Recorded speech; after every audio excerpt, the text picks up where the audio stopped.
All right, good morning, everyone who is joining. It is 11 o'clock. I'm just going to welcome those of you who are already on, but I will if you just give us a couple of minutes so we can let everybody who is logging in just flow through.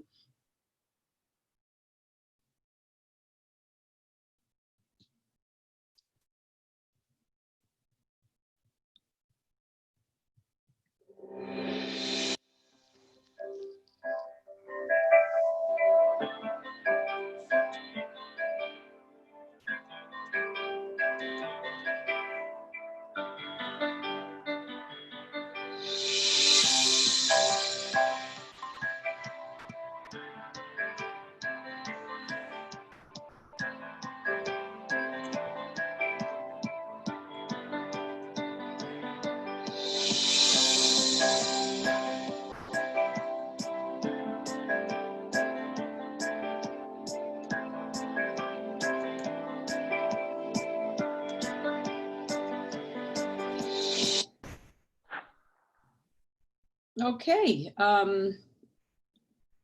will stop sharing my screen and get started. Good morning. It is Friday, August the 14th, and we are on our weekly webinar series. Today we have Deborah Smith from Foxtrot Media.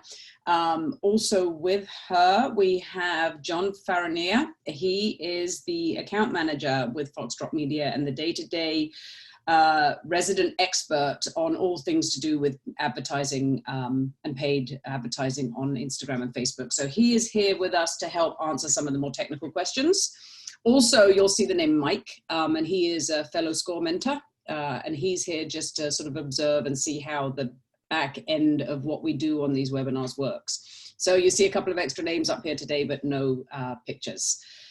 My name is Claire. I am a SCORE mentor, and I am also one of the webinar team members. So I help moderate and put together the webinars every week. So I'm not here as an expert. I probably will have a lot of questions on this topic myself, just because it's a fascinating topic. Deb is the owner of Foxtrot Media. Hopefully some of you may have been on one of the previous webinars we did with her about social media advertising in general back in, I think it was July. And I think it was way back in June, maybe, I don't know. It all blends together. Yes. So, and a lot of people requested after that webinar for us to perhaps come up with some more detailed topic on how we advertise on Facebook and social media. So that's what Deb has done for us. Couple of quick housekeeping things. So if you could please use the Q&A function for your questions. We want questions, we welcome questions. They're great. They help us to know what it is the direction of the presentation needs to go in. If it's a really specific question, we may not read it out. John will probably just answer that one in the Q&A function, so just be aware of that. And if it's a general question, then we will read it out if we feel it's going to have a benefit to people on the webinar who are listening. We typically don't use the raise hands function, although I am going to ask if anybody who is here today was on the previous webinar. Just at some point raise your hand so we just get a feel for how many of you are returning. Comment about SCORE real quick, and then I'll hand over to Deb. So SCORE is a business mentoring service. We offer business mentoring and webinars to local small businesses. We are the Monmouth County chapter, but we do we are a national organization. So there is a SCORE at most counties in the country. So if anybody is looking for a mentor, look at score.org, and you can find all the information we have about mentoring right there. When we wrap up this webinar, I just want to talk about scheduling and future webinars. But for now, I'm going to hand over to Deb and let her take it from here. All right.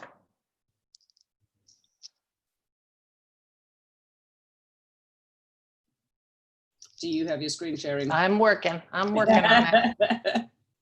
Just making sure I enabled it for you. There we go. How are we? Perfect. Everybody can see? Yeah. All right, welcome everyone. Thank you so much for joining me on this Friday morning. This is a topic that I'm very, very passionate about. Over the years, I've heard many businesses when I ask them, are you advertising on Facebook? They'll say, yes, I boost things. And I always am very frustrated with that answer, because boosting is the advertising 101 on Facebook. And there's so much more to it, which we are going to dive deep into today. One of the things I know that everybody sees this temptation that Facebook and Instagram puts in front of us, that, oh, this post is doing 75, 85, 95% better than all your other posts. Boost it to get in front of more people. I am here to try to get you to resist that temptation, okay? So just a little bit about me for those of you who have not seen my webinars or have not been to any live presentations. My name is Deborah Smith, and I am the owner of Foxtrot Media. I started my journey in the online world back in 1998 with my very first website called Nanny Classified, which was an employment site for in-home childcare. If you've heard of care.com, I came along probably 10 years before then, maybe less, but it was a wonderful learning experience for me while I was raising my 2 young children in the world of internet marketing and using the social media tools of the day that were very rudimentary, but they still worked. And it's really how I developed a passion for using social media marketing. In 2007, I launched Jersey Bites, which is a food blog all about restaurants and food in New Jersey. It was another wonderful way for me to learn the tools, the social media tools of the day. We launched in 2007, got on Twitter in 2008. Facebook was just starting out. I really at the time thought, oh, this is not going to be any use to me. And then Instagram wasn't even thought at all. So we grew up kind of using the social media tools in our own sandbox through Jersey Bites. Sold Nanny Classifieds in 2011 and launched Foxtrot Media in 2010. We just celebrated our 10th anniversary. So we basically are a full service marketing agency, but we specialize in social media marketing. That's really where our sweet spot is. Also, you might see some slides down here. I'm also the author of the Jersey Shore Cookbook, and have had a wonderful journey, marketing my book through social media and making appearances, etc. Great, wonderful fun. You're also going to see that every ad I show you is going to be food related, because Facebook and Instagram have my number, and those are the ads that they deliver to me always. So what we're going to talk about today, we are going to talk about, why should we be using paid advertising? And then navigating Facebook's ad manager, which can be a little intimidating, choosing your ad objective, crafting a compelling ad, selecting your target market, which is just the beauty of all of the social media marketing available to us now, conducting testing of your ad campaigns, and then analyzing your results, which is another beautiful benefit to online advertising. So the way I look at paid advertising versus organic advertising is depicted in this picture perfectly. With organic advertising, which is just when you post something on Facebook or you post something on Instagram and you put no money behind it, I'm sure you have seen that you get just a tiny fraction of the likes and engagement that you really want to get. The reason for that is that Facebook wants you to use paid advertising. Their algorithms make it very, very hard to get in front of your whole entire audience organically. Also, there's a lot of competition. There are thousands and thousands of businesses using Facebook to market their business. So in order to get in front of your target market, paid advertising really is the only solution.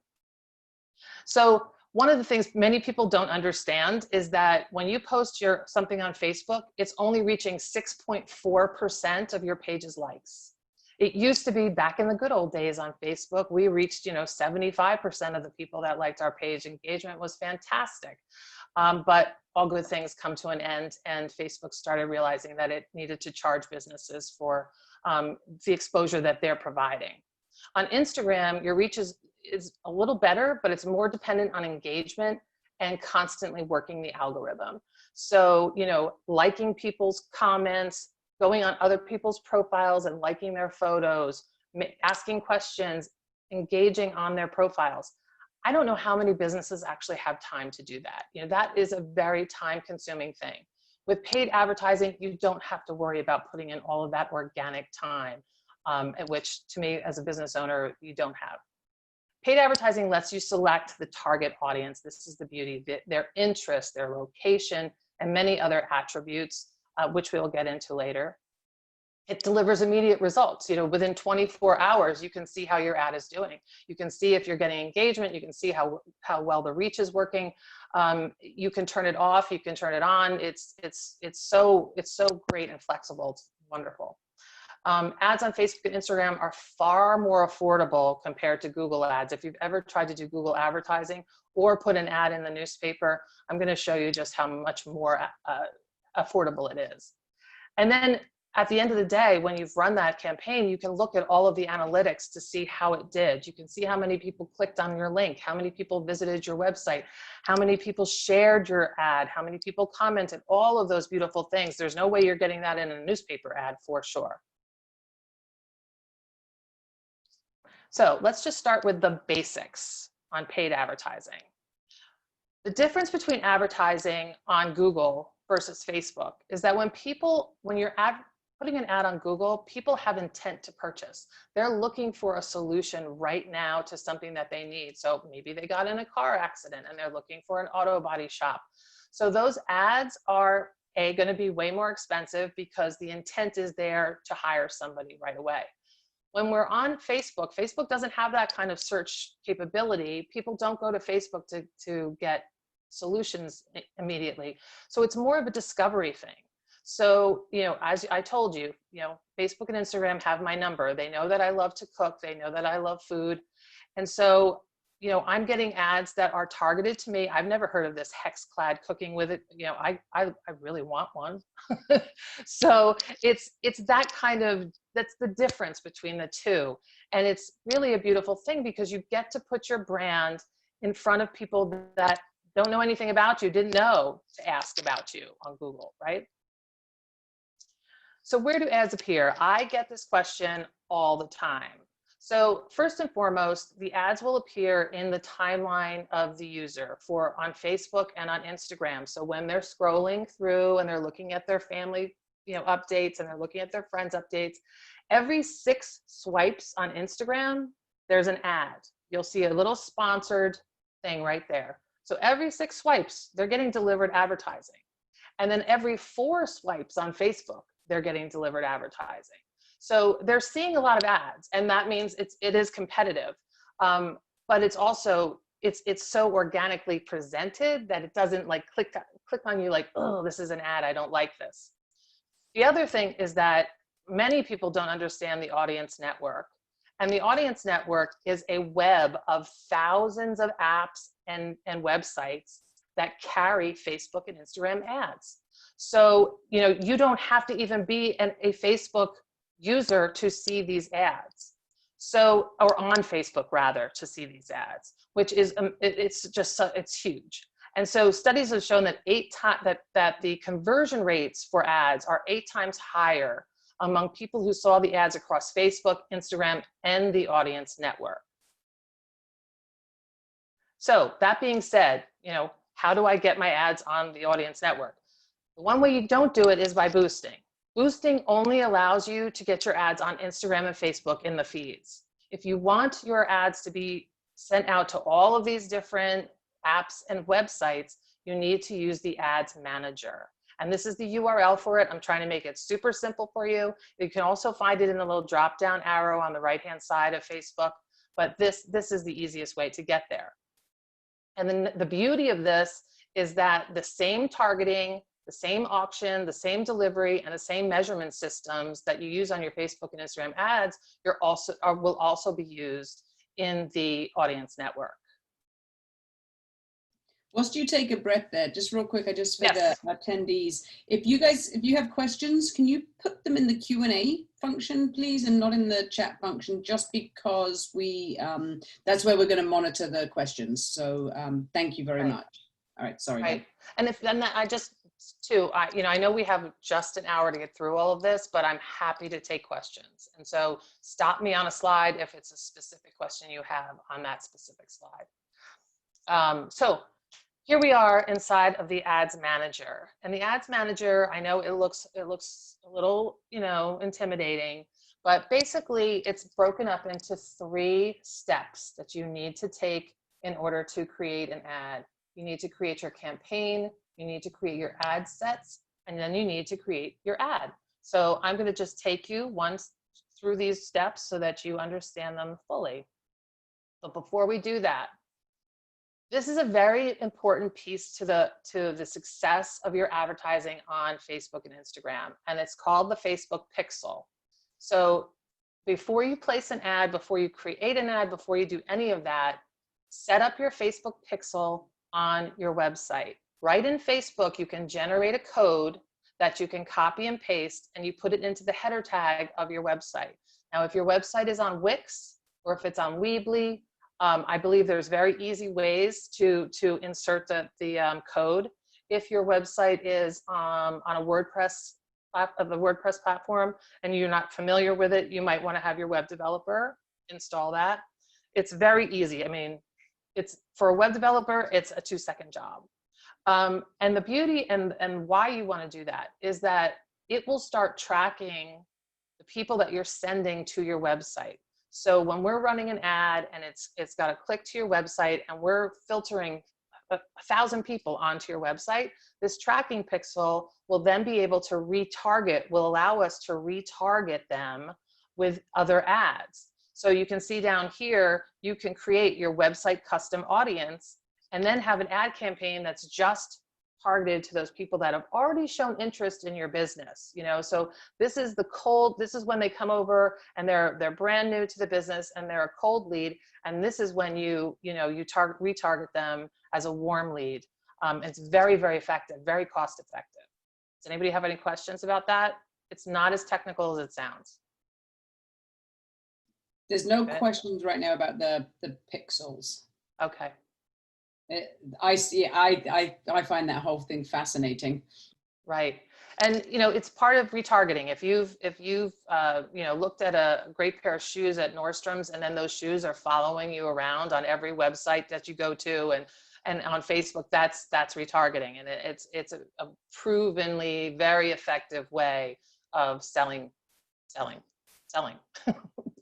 So let's start with choosing your ad objective. This is your first step in the ad manager, and it's where you're going to create, you know, the type of ad that's getting delivered. So first of all, you want to think about what your goals are. You know, as a business, is it just getting in front of people? You know, is it just brand awareness? Like right now, you're a brand new business and, you know, you want people to just see your ad. That would be the reach objective. And I recommend that if you're just starting out and you want to hit thousands of people. You know, one of the things you need to understand about advertising is you can't expect people to do too much with one ad. So like if you've got an ad put together that you want to click on over to our website and sign up for this and do, you know, all of these things that you want them to do, that's not going to happen. People don't behave that way with advertising mostly, unless it's something really valuable that they really want. So, you know, to start off with reach, it's a great way to just get your brand out in front of a lot of people. When you're talking about consideration as a campaign objective, we're talking about people that we want them to do something. We want them to take an action. So we either want them to click over to the website, that's what the traffic objective is, or we want to engage with the ad, so that's what engagement is.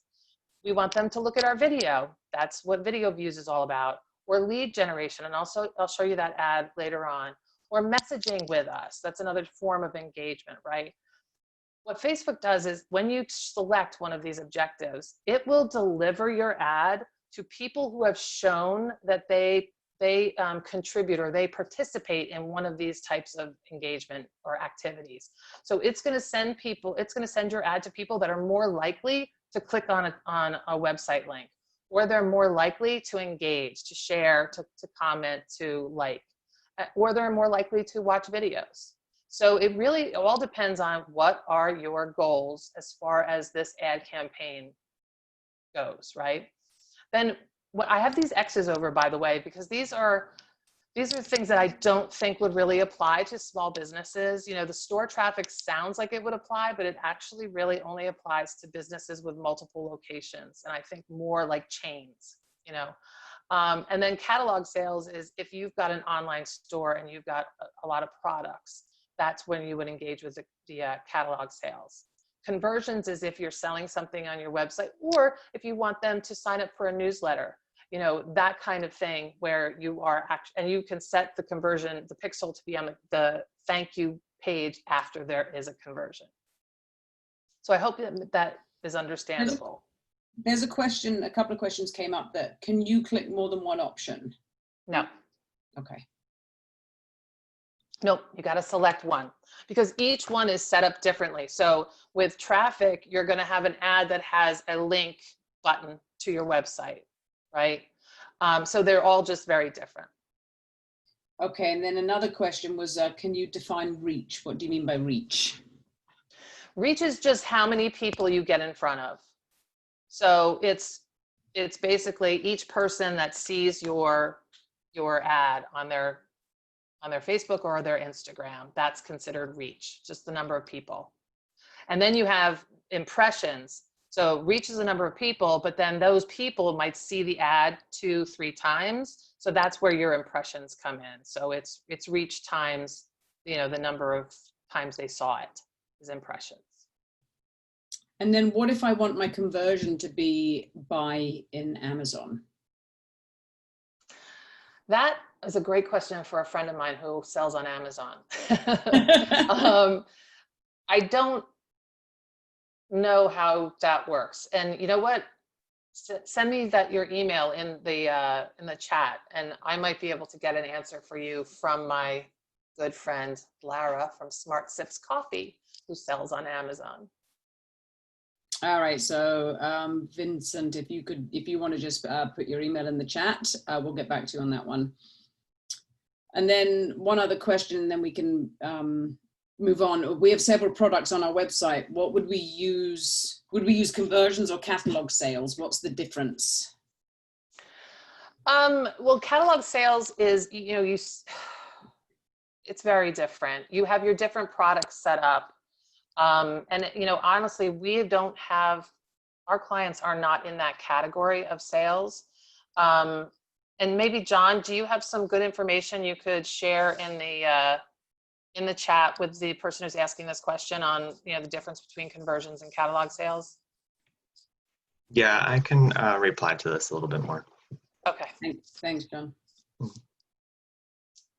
Okay. Alrighty. Thank goodness for John. Love John. All right. So selecting your target market. This is the fun part for me, at least.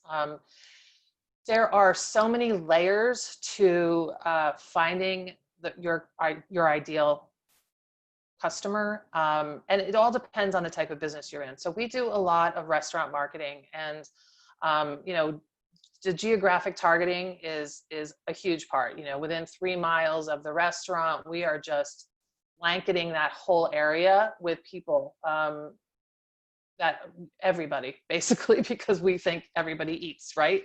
Everybody likes to eat. We're not going to filter it down to interests and all of that, because then it's more expensive, and it's just not really necessary for a restaurant.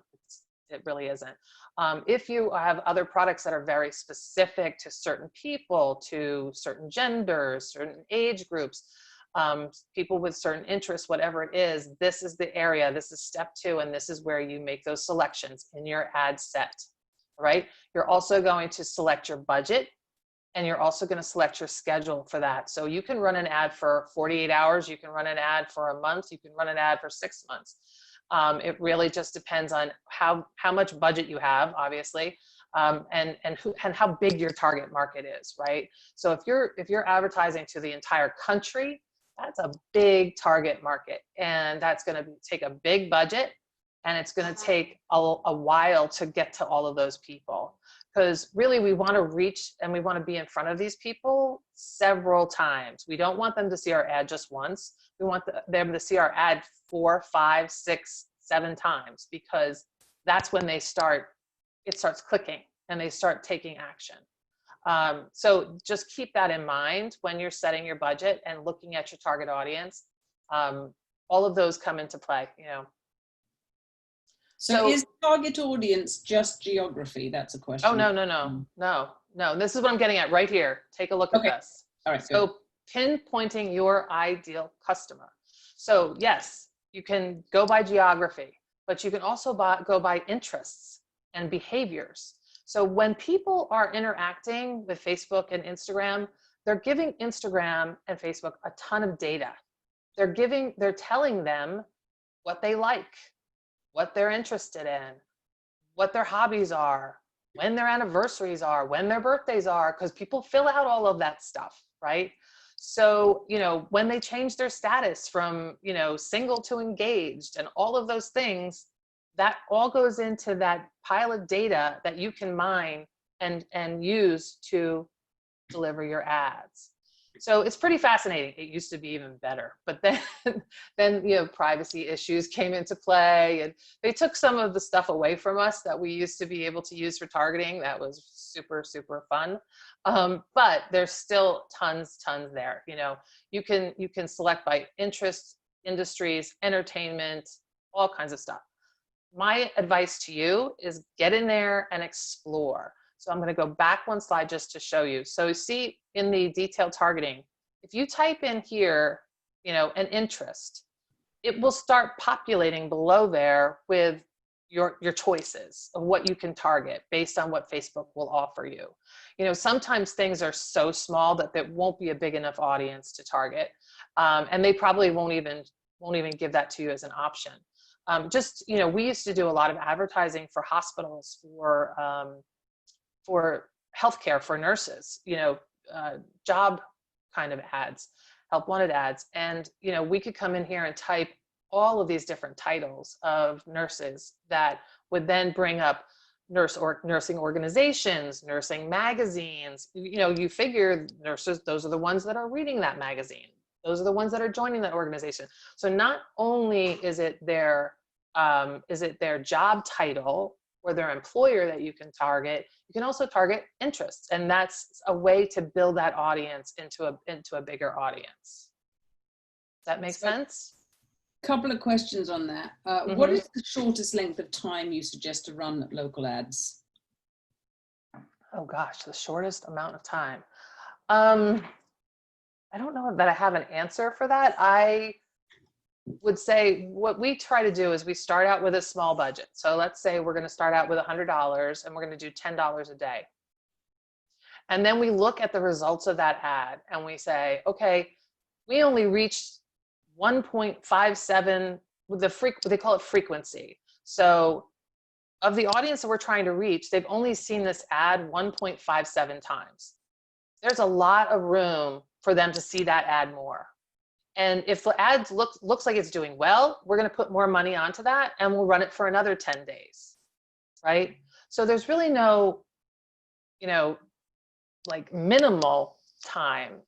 It's really just. But you can extend it if. Yeah, like it's, you know, I try to do $10 a day, but $20 a day is better. If you want to hit your market really fast, you know, you could do $200 a day. It's really just depends on your budget. And let's go back. This is a perfect segue into my next slide. What was the other question before I? One other question is, this is sort of slightly off topic, but I'll just ask it anyway because it's relevant to a couple of slides ago. If you wanted to boost enrollment for courses, this is specific to CPR courses, but really could be anything. What would be the best choice of advertising form? I would just use web link clicks. I would try to get them over onto your website to read more about the courses and why I have a fruit fly. It's John's plant. Anyway,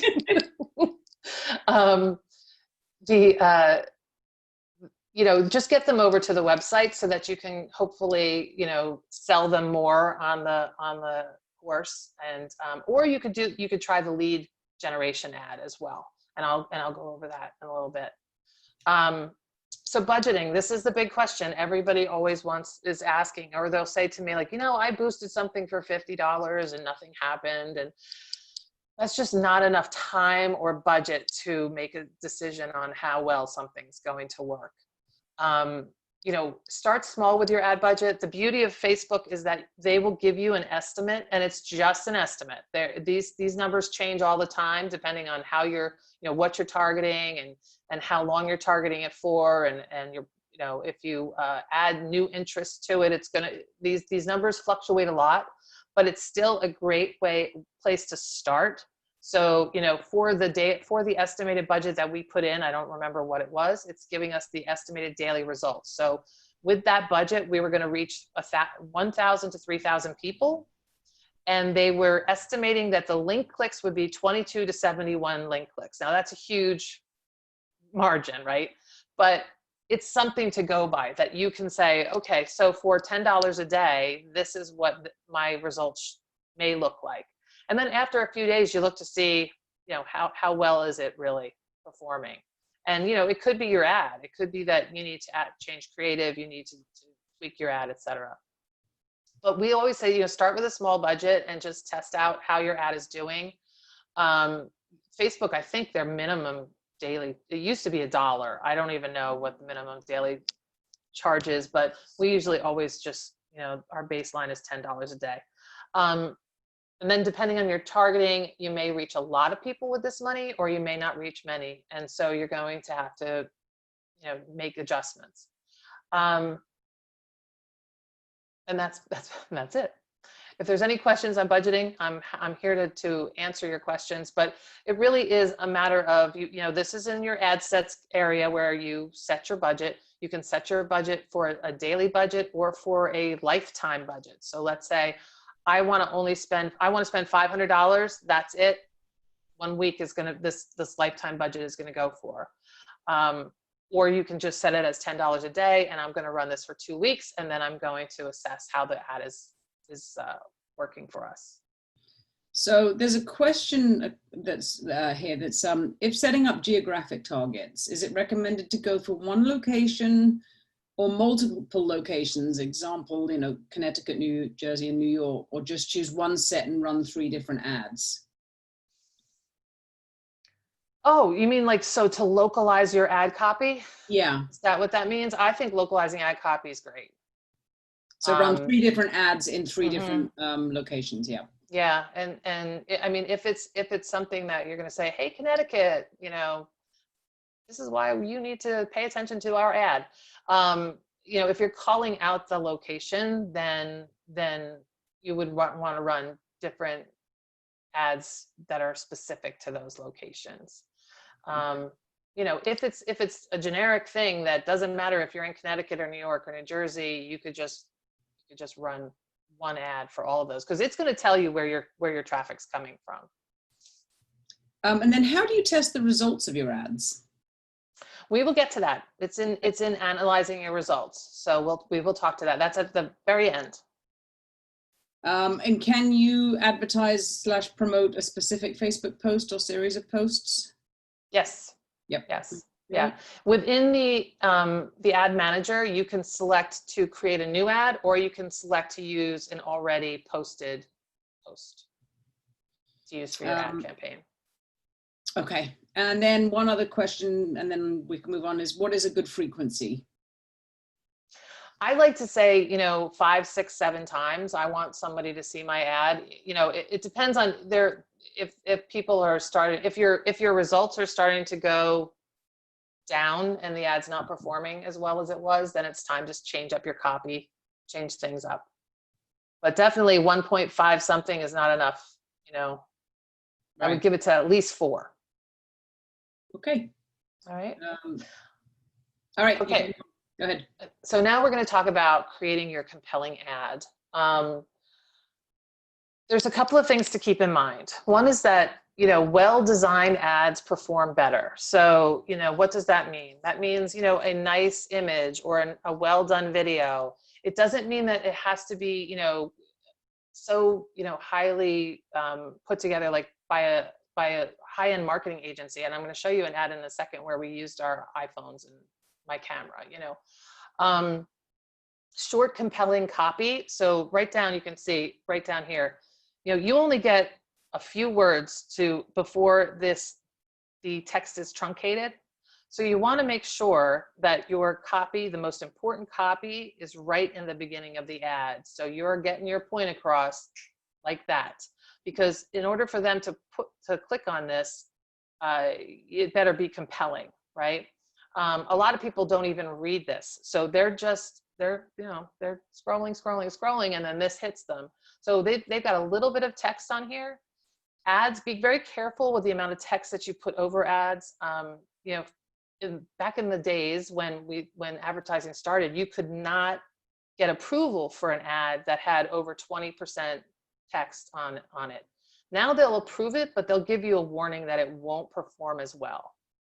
So keeping that copy, that text over your images to just 20%, and there's a tool on Facebook. John, can you put that tool in the Q&A?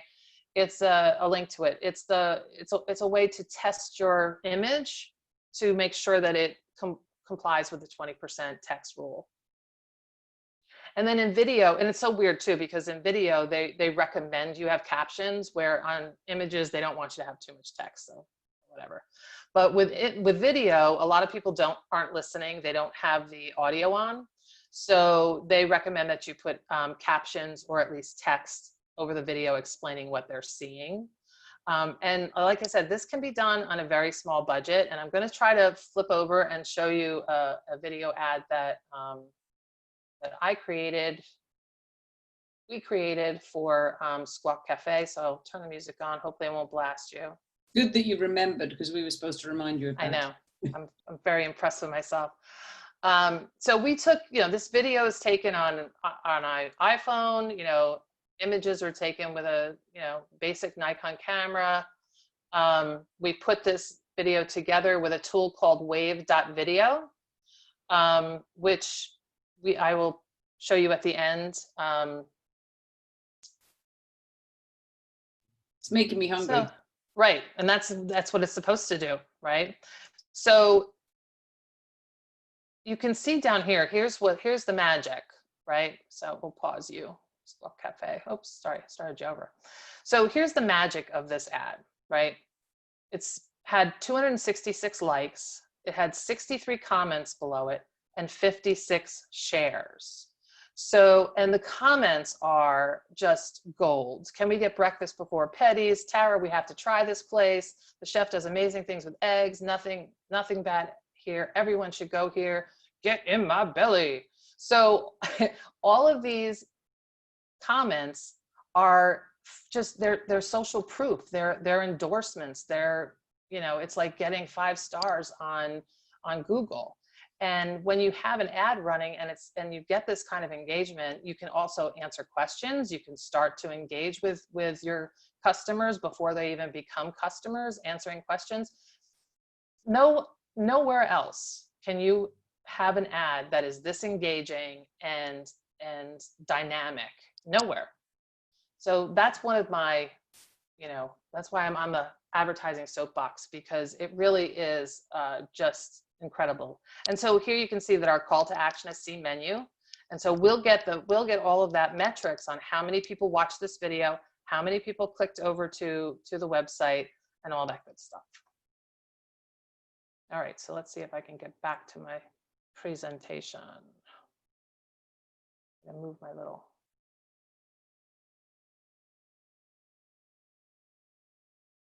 Please be from the beginning. Okay, yay. All righty, so any questions on the compelling ad? You've got a bunch of different content types that you could create: a carousel ad, video ads, just a single image. Play with those different types, test them out, see what's working for your audience. We love video. I really do love video. It just seems to get people's attention.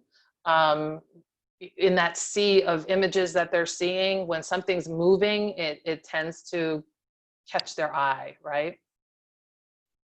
So there was one question about the ad that you just showed. Mm-hmm. So and that's actually a good question. I like this question. Sometimes in my feed, I see sponsored in the ad, but I did not see that on the example of the restaurant that you just showed. Is there a difference? No, that's just because I went through our ad manager and it's a preview of an ad. Got it. So yeah, you will see sponsored. You will always see sponsored. Yep. Okay, so lead ad example. So if you choose lead ad in when you're setting up your campaign, what you're trying to do is get people to contact you and request more information about something that you're offering. This was a lead ad that we put together for private parties at one of our restaurant client locations. We spent about $150 on this ad and we got 15 leads through this ad. People that actually were contacting me saying, I have a bridal shower coming up, I have a baby shower, all kinds of stuff. It's nice because it auto-populates with their information. And so you can respond to these people and start cultivating that lead. The other beauty of it was that not only did the 15 people use the form, but we also included an email address and a phone number in the copy of the ad, and that also generated calls and emails. So the $10 per submission, it probably was down to $5 per lead when you count in the phone numbers and the email addresses. So I definitely recommend putting those in as well for those people that don't want to use the lead form. But you think about how people operate today. Very few people want to get on the phone and inquire. This kind of form, especially for the millennials, they can inquire, be done, on to the next thing, and then the ball's in your court to get back to them and to close the deal, right? So it's another way to experiment with the different formats of ads. So this is kind of the pain in the neck part of putting your ads together. Just one quick question. How long can the video ad be? John, is there a time limit on the video? Not in general, but in different placements there are. So in stories, it can only be so many seconds. And in viewing within, like if you're watching a video on Facebook and the ad pops up, it can only be about 15 seconds. But I'll send a link to more details on that. Okay, great. And that's perfect segue, that question to this area is correct formatting. So, if your ad is appearing in the audience network and your ad is appearing on Instagram and your ad is appearing on Facebook and your ad is appearing in video streams and all of these different placements require a different aspect ratio of the image or of the video. And like John said, or a length of video. So, you have to create your images for the appropriate size for each one of these displays. And if you use a tool like Canva, this is super easy to do. And I have that URL at the end in our toolbox. We also use a video platform called wave.video, and that is a phenomenal tool that allows you to just select the different aspect ratios and save the video in different formats, or in different sizes rather. So that is unfortunate, but it is very important. You don't want your ads to look awkward because they're not formatted properly. So some tips when you're running ads that we've just come across through experience and best practices. When you're running your ad for the very first time, sometimes it's great to run it as an engagement with the engagement goal or objective, because it starts to acquire all of those beautiful comments below and the likes below your ad. Then you can, after a week or whatever, you can turn around and then make it an ad for website clicks or for reach, whatever your other goal is. And you've already got those great endorsements underneath the ad. So it just helps boost it as far as credibility goes, but also Facebook likes to promote things that have a lot of engagement. The other thing that you keep in mind is when you're running an ad, let's just take that private parties ad that I was talking about. So if we're running an ad for private parties and then the website leads to an ad for brunch or an ad for, you know, outside dining or just to your homepage, those two things are not relevant, and it's going to hurt your results, because when people click on an ad, they expect to be taken to a website that talks directly about that message from the ad, right? So you want to have those two to be created to complement each other, and not to have that disconnect when they're coming over to your website and then they're like, well, where's the private party stuff I was looking for, right? And the other little secret that you don't want to ignore is when you're running your ad and people are responding in a positive way, so you can see people are liking it, all down. And this was an old screenshot. It turned out there was 200 and something likes on the ad. You can come into the back end and you can invite the people that have not liked your page yet. So take advantage of that, because you know it's kind of like a little freebie that comes with a highly engaged you know, post. So take advantage of that. You can do that on an organic post too, but this is, you know, a wonderful way to kind of convert them into actual page likes. Okay, how are we doing on time? Pretty good. So I told you I was going to talk about analyzing results, and this is really, there's so much information that Facebook will give you on your ad performance, but it's hard to gauge, like, how do I know if this is good or bad, right? So one of the ways to know is to know your benchmarks. And I found this little chart here that's pretty handy, that breaks it down by industry.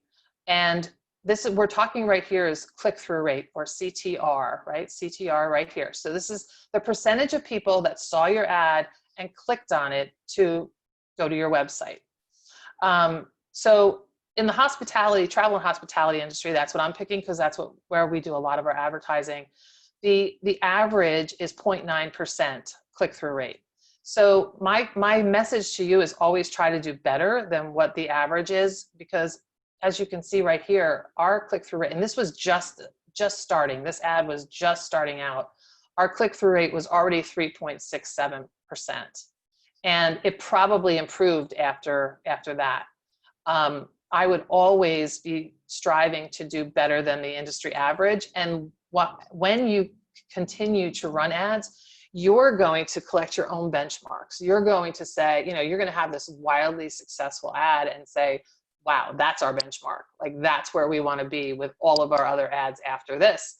But until you have all of that experience, you're going to want to, you know, look at what your industry averages are and really look at how your ads are performing based on that, and then build on. These charts and many others are located at this link below, so that you can take a look at all of the comparisons that they put up there. And like click-through rate, we also have cost per click, and that is a biggie for me. I want to keep those costs per click very, very low for our clients. So you can see the hospitality industry, they're saying 63 cents is the cost per click. We're down at 19 cents for this. And I usually want to see our click-through rate, our cost per click rather, in the teens or 20s, you know, 20 cents, whatever. I'm okay with that. When it gets up to be $1, you know, it depends on the industry. So if we look at the finance industry right here, their average is $3.77 a click on their ad. Now you might think, whoa, that's a lot compared to 19 cents. But you know what the finance industry probably pays for a Google click? Like $50 for a Google click.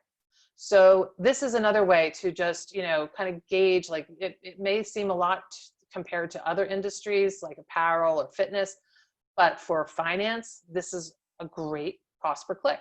And maybe you can get it down even lower if you've got a really great ad running.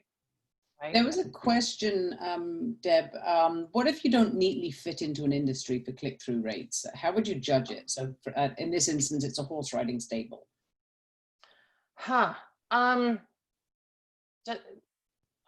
know, I don't understand. I don't know. I'm thinking that, you know, your industry, is there an association, or is there somebody within your industry that you can tap to find out, you know, are there any averages? Are there people that also offer the same kind of service that you offer that you can talk to ask them what their click-through rate is? You really are going to have to base it on your own performance as you go along, you know, and create your own benchmarks. I was just about to say, almost look at your own sort of history and build it from there. Right. And then also, like, what industry, I mean, horseback riding falls into travel maybe, or sports, yeah, you know, under sports, fitness maybe. So you could kind of try to compare yourselves in those ways, to see if there's a benchmark for you. But yeah, it's going to be, if you can't talk to somebody in your specific industry, you're going to have to kind of build up your own benchmarks. And is there CPC info on the food snack industry? Well, we call that the travel and hospitality. So, or is there a food one? It doesn't, no, there's nothing in here for that. But start doing some Google searches on it as well, because there might be some, you know, industry specific articles out there that talk about it, you know, or industry specific gurus that can help you on that. I Google's the best for that kind of stuff. So I would also do the horseback riding, like Google that, like what's the average cost per click for a horseback riding company advertising on Facebook. Make it a nice long string, and then maybe you'll come up with a good piece of information on it. Anything else? Is there any possible way these methods could be implemented in order to raise awareness for non-profit organizations seeking funding? So I feel like awareness is great. So I'm on the board of the Boys and Girls Club of Monmouth County, and we've done some campaigns, and we've worked with some nonprofits. It's very hard to convert ads to donations, and I wouldn't go in with that objective. If you're looking to raise awareness, if you're looking to get more people following you on your social media channels so that you can then develop that relationship with them, that reach, or links to your, you know, clicks to your website would be good objectives for those. I definitely think it can work. I mean, it's, you know, you can get your message in front of thousands of people. I just wouldn't, you know, put that donation conversion as an objective for you, because it's very hard to just, you know, say, hey, give me your money when they don't really know what you're about. You want to kind of win them over to your cause first, right? Are the benchmarks available on Instagram as well? I don't know. I don't think that these were, you know, I think these are, oh, actually, they do offer some on Instagram. Go to that link, and there are some information at the bottom on Instagram. We kind of lump Facebook and Instagram together a lot because it's owned by the same company. And when Facebook gives out statistics, it's usually a big lump of Facebook, Instagram, WhatsApp, and Messenger. So, you know, when I say Facebook, I'm usually relating to both of them. Okay. And then, so somebody said, where do we find these analyzed results? But I think that's that link right there. Yeah. That's in the slide. Okay. Then one other question, and my company produces cooking workshops for kids, birthday parties, and a line of products. Should I create 3 different ad campaigns? Yes, because you're going to target parents with the cooking classes, right? What are the other 2 things? Birthday parties. Parents again. So and a line of products. Right. The line of products, I would, you know, I'd be targeting foodies for that. You could put the cooking classes and birthdays together, since those are both the parents' goal. I mean, parents' target market. And then you can also test, you know, or you can, you know, feature your birthday parties, but also mention cooking classes in your copy. There's a lot of things that you can do to test. But if you're running, like I would love to see for that a video ad using photos of the kids in cooking classes, photos of, you know, the kids at a birthday party, and make it very dynamic and fun looking for the audience.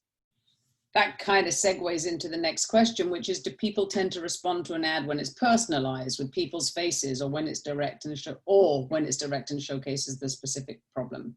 Product. Yeah, product. People like to see people. We get a lot of engagement on even in organic stuff. You know, if we're posting photos of staff, or we're posting photos of just, you know, smiling people. That's why you see a lot of food photos that will have hands in them, you know, like the top down photos, but they'll have people with hands in them. It just brings the photo to life. So, you know, I as long as you have permission from the people in the, you know, that are in your photos to use them in ads. This also brings up the topic of, you know, stock images. And I feel like most stock images are so obviously stock images that we try very hard not to use them.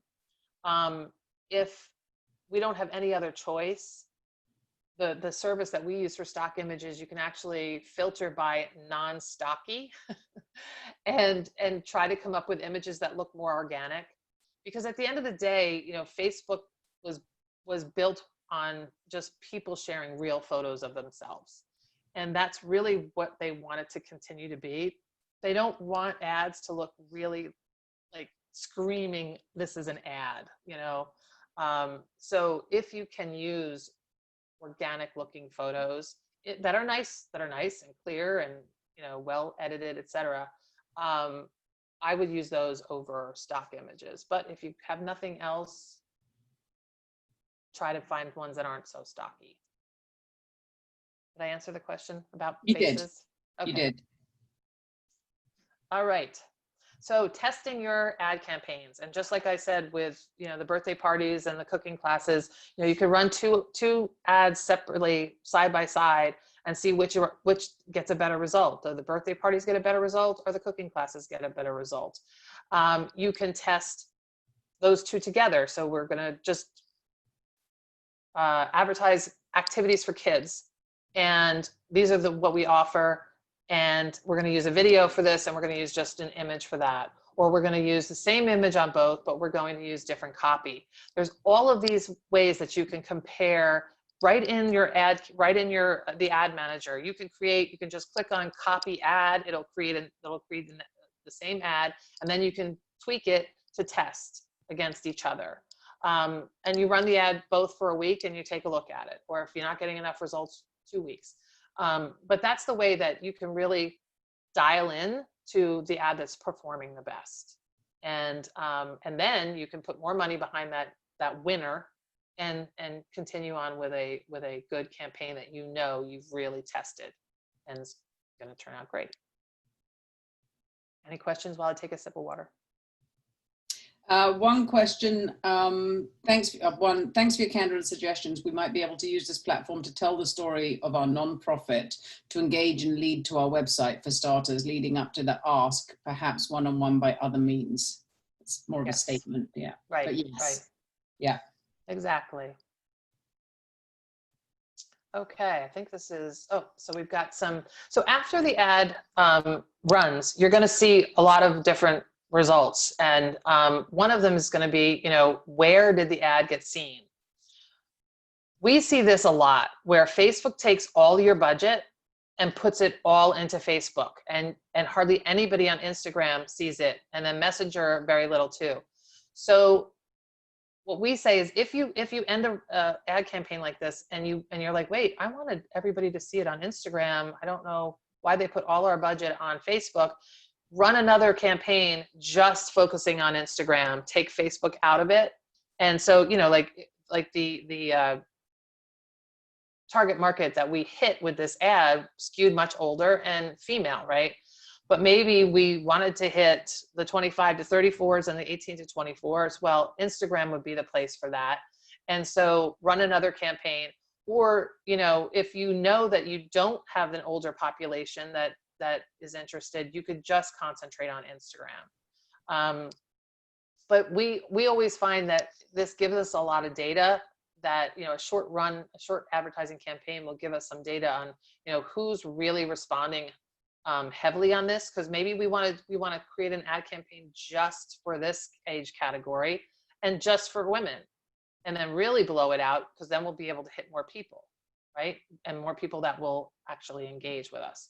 So going back to that nonprofit, you probably know who your target market is. You probably know, I mean, we know, you know, that this age category is far more likely to donate to nonprofits, and this age category too. So you may want to just concentrate, I don't know what your nonprofit is, but you may just want to concentrate on this older crowd. And this older crowd, you would just stick to Facebook. You would just stick to Facebook advertising. So that's kind of, you know, knowing the platforms, knowing who's using the platforms, and where, you know, who you want to reach is where you can decide. And all of that happens in the ad manager. You can turn on and turn off where your ad is going to appear right in the ad manager. Then there's a question, do you have any ideas for creating compelling text? How do you find places to help with that? Oh, there's probably a lot of, I said I should have written greeting cards as my profession, because that's why I loved Twitter when I started. I was like, oh, 140 characters, this is my dream. But there's probably a lot of websites out there that can help you with copy. And, you know, coming up with compelling ad copy. I know there's a lot of it. There's probably white papers, and, you know, HubSpot probably has stuff, and Social Media Examiner, and a lot of places where you can go to brush up on your writing for ads. I wanted to just pop over. What's our time look like? Oh, we're at the end. Yeah, we're at the end. Yeah. Okay. Yeah. Well, so but I know think we have a couple more minutes if you did want to pop over and show something. If I have the time, if okay, all right. I thought you had to run. I did. My 12 cancelled, so I'm okay. All right. So I just wanted to pop over into the area here where you would actually see your results, and you can see in this performance drop down. I'm just going to show you just all of the things you can choose from to look at how your ad did. So setup, delivery, engagement, video engagement, app engagement, performance and clicks, offline conversion. I don't even know what that offline conversion is. I guess that's through the pixel. Targeting and creative, like all of these different ways you can look at how your ad performed. So it's, you know, there's a lot of information that Facebook gives you to do a better job on your ad campaigns. So my final slide is, I hope you don't feel like this guy right now. It's really not as exhausting or intimidating, or, you know, as it seems. And it's really all a matter of getting in there and experimenting and trying and analyzing your results. The more you get comfortable in that ad manager and how selecting your target audience, crafting your ads, and analyzing the results, the better you'll be, and you'll just continue to grow from that.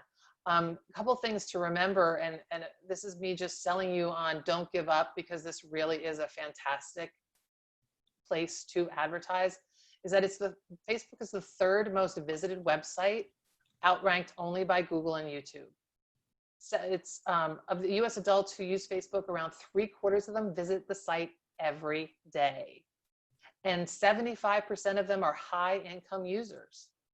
So, you know, people are using it, they're checking in every day, and you need to be there. Take advantage of it. It's affordable and it's highly effective advertising.